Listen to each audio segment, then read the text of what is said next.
something draws us to a distant land. Following this impulse, we set off. We set off without knowing exactly what we are looking for.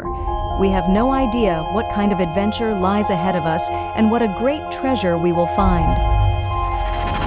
After our crossing to North America, we cross Canada thousands of kilometers westwards on the highway to a country that is foreign to us.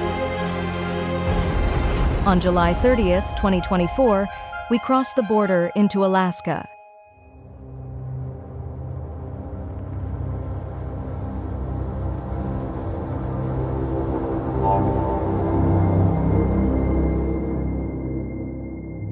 Here, the continent's highest mountains tower into the sky, while glacier blue icebergs drift through the inky black waters of the fjords. Endless forests cover the vast, untouched landscapes, and thundering waterfalls plunge into the depths with the raw power of untamed rivers. Lonely lakes reflect the brilliant blue of the sky, and the barren tundra stretches to the seemingly endless horizon. This untouched wilderness is one of the few remaining landscapes on Earth that is still unchanged and rich in diverse wildlife. Alaska was sold by Russia to the USA in 1867 for just $7.2 million.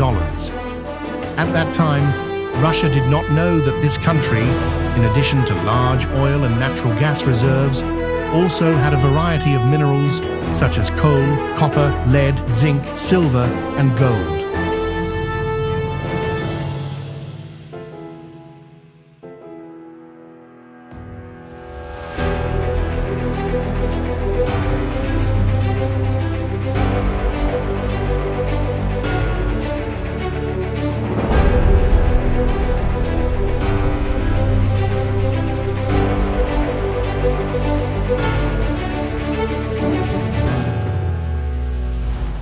From the very beginning, we were enchanted by the landscape, the clear air, and the untouched nature of this country. Because hiking, due to its slowness, is the means of transport for us to explore a country and its nature, we are full of anticipation to be able to explore and experience Alaska on foot.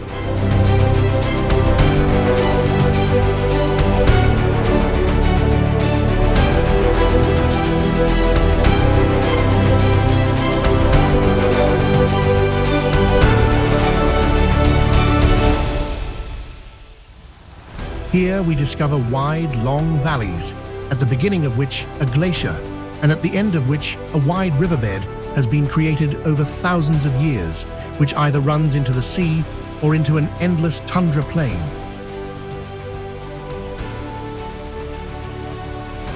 We are presented with unimaginably large forests and winding river landscapes. This country has hotspots for visitors, where hikes are marked and can be explored with easy-to-read hiking maps.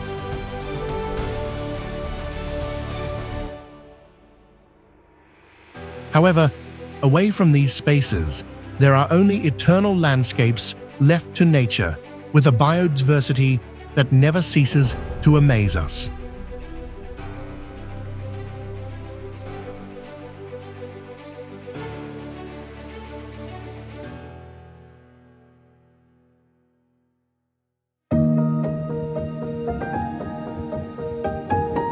We quickly feel how good the long contact with this untouched nature is for us. Seeing only mountains, tundra, and animals for days brings us into much closer contact with nature.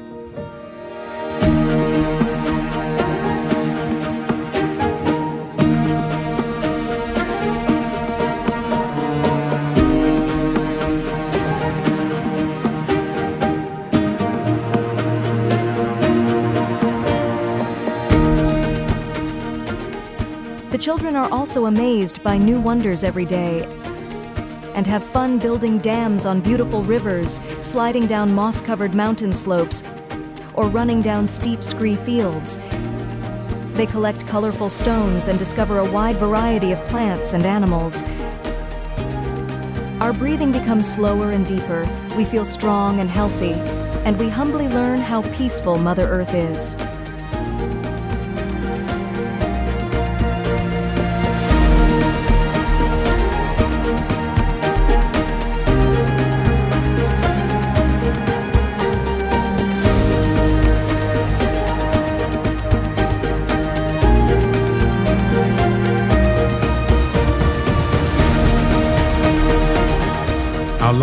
are just a blink of an eye compared to the time it took water and ice to shape the landscape. As the summer months pass, we begin to sense the cycle in which this harsh land finds itself.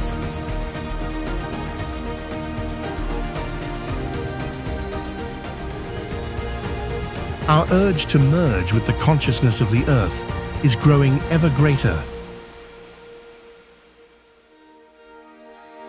which is why we set off with the tent to get even closer to them, into untouched areas without outside distractions.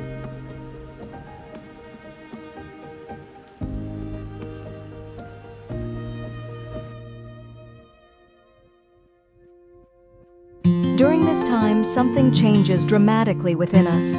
We are so deeply moved by the perfection of this planet that there are no words for it.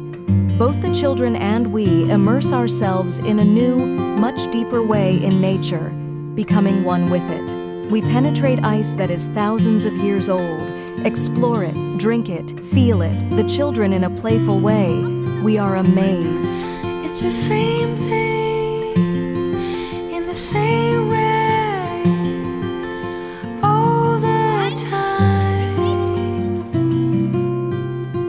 We allow ourselves to be touched, we feel it very clearly. Everything is connected. Wow, what a treasure to be part of this planet. Connected to the divine and deeply anchored and rooted in the wisdom, goodness, and gentleness of Mother Earth, who is as perfect as she is, approaches us and carries us and accepts us as we are.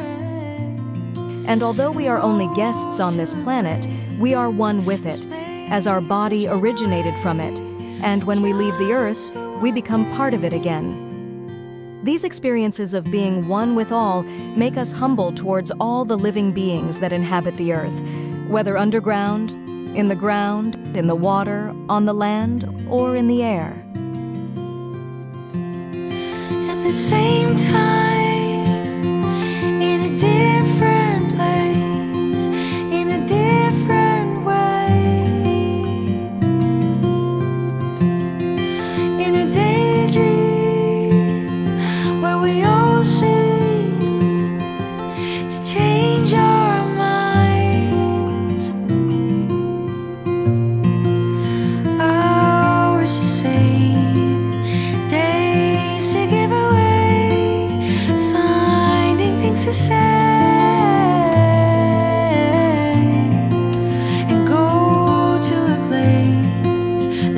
Divine creation is perfect and can only remain so if the symbiosis between all creatures is in balance, if we do not poison the soil, water, and air, because the coexistence of plants, animals, and humans only works in harmony with the natural balance that has developed over millions of years, because this is the basis of our life. Unfortunately, this life-sustaining balance, which we are able to experience here in Alaska, no longer exists everywhere. Innocent animals and nutrient-rich soils are exploited and abused for our purposes, and we humans are misguided in efficiency and productivity, often cut off from our creative power. Because there is a much greater potential within us than is shown to us from the outside. If we ourselves regain more balance and do more of what is good for us and brings us closer together and less of what harms us, then our creative power will return.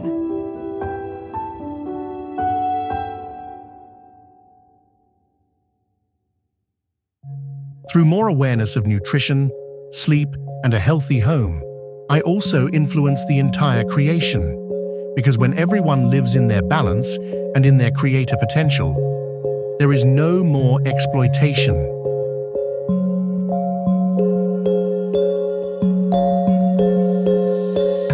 So let us focus our attention on balance and connection to our creation, because every single life makes a difference by restoring balance in all areas of life. Let us keep hope, because we can choose every day what difference we want to make and what ethical choices we want to make.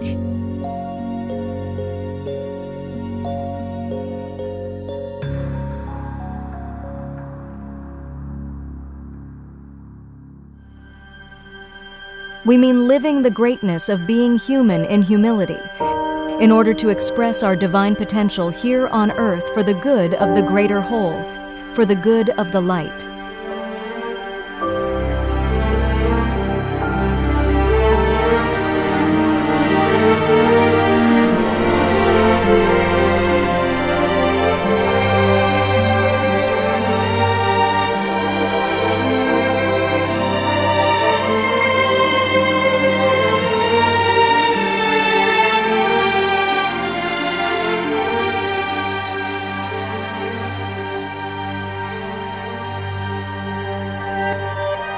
After 5 weeks, we leave this wonderful country full of gratitude and appreciation for Mother Earth Gaia and the huge treasure of the pure and genuine encounter with her.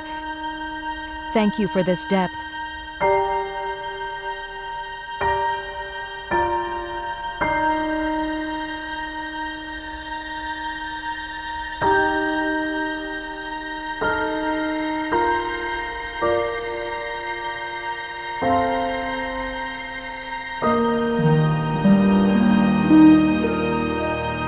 Thank you for listening. Thank you that we are all here. It's the same thing in the same